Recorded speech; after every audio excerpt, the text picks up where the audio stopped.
They thought they'd seen it all. The witches with smoke-stained fingers and spell books heavy enough to crush a man's will. The freaks who turned pain into party tricks. The psychos who sharpened their smiles on the bones of anyone stupid enough to look twice. They were the self-appointed kings and queens of chaos, laughing like hyenas on a sugar high, confident nothing could shake their throne. And then you walked in, not with fire in your eyes or a blade in your hand. No grand entrance, no blaring music, no warning shot, just you, quiet, too quiet. The kind of quiet that makes the air feel heavier, like the room just realized it has lungs and forgot how to breathe. They were ready for screaming, for threats, for blood on the floor, but they weren't ready for the stillness that followed you like a shadow on a leash. You didn't say a word, but somehow the temperature dropped, the laughter cracked, and every single one of them, the witches, the freaks, the psychos, glanced at the door without knowing why, because in that moment they knew they weren't the predators anymore. It wasn't the kind of silence that begs for words. It was the kind that wraps around a room like barbed wire. The kind that doesn't just pause the conversation, it strangles it. You stood there with that grin, slow and certain, like you already knew how this would end and were just here to watch the rerun. They called you crazy, not because you screamed, but because you didn't. Because in their world, madness is loud, erratic, dripping with spit and rage. But you made madness look like it had an agenda, like every breath was part of a plan they didn't understand and couldn't predict. The witches clutched their grimoires tighter, flipping pages they'd memorized just to avoid looking at you, Oid. The freaks stopped mid-laugh, as if they'd suddenly remembered something important, like breathing. The psychos, they shifted their weight, scanning for exits that weren't there. It wasn't fear of what you'd do. It was the suspicion that you didn't need to do anything at all to win. They'd spent years building armor out of arrogance, years convincing themselves nothing could rattle them. But now the witches were muttering protection spells under their breath, tasting the salt of their own panic. The freaks who mocked the heavens last week were praying so hard the gods might have blushed. And the psychos, the ones who wore insanity like a crown, refused to look in mirrors, afraid they might catch a glimpse of you standing there behind them.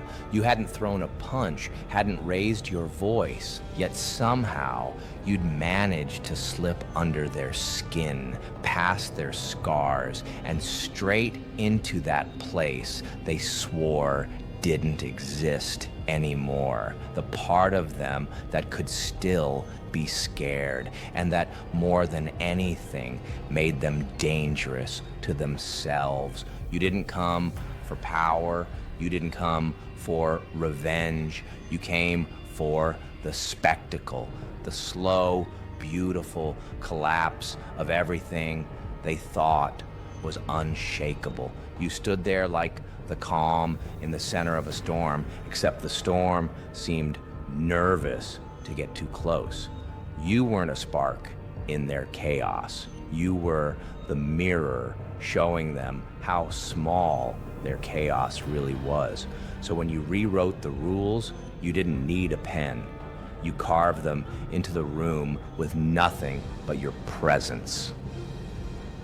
The scene they'd rehearsed for years fell apart. Every smirk dropped. Every clever line died on their tongues. They called for backup, covens, cults, old enemies, even Karen from HR, but nothing worked. How do you fight something that doesn't play by the game's logic? They thought they'd mastered chaos, but you turned it into choreography. Every twitch, every tilt of your head, every pause in your breathing, it was art. Madness as a masterpiece, sharpened to a point so fine they couldn't even see it coming until it was under their skin, and that was when you got inside, not their walls, not their homes, but their thoughts. They bolted their doors anyway. Not because you were at the threshold, but because they knew you'd been there already. They feared what you'd already done without moving a muscle. You weren't a blade. You were the thought of a blade.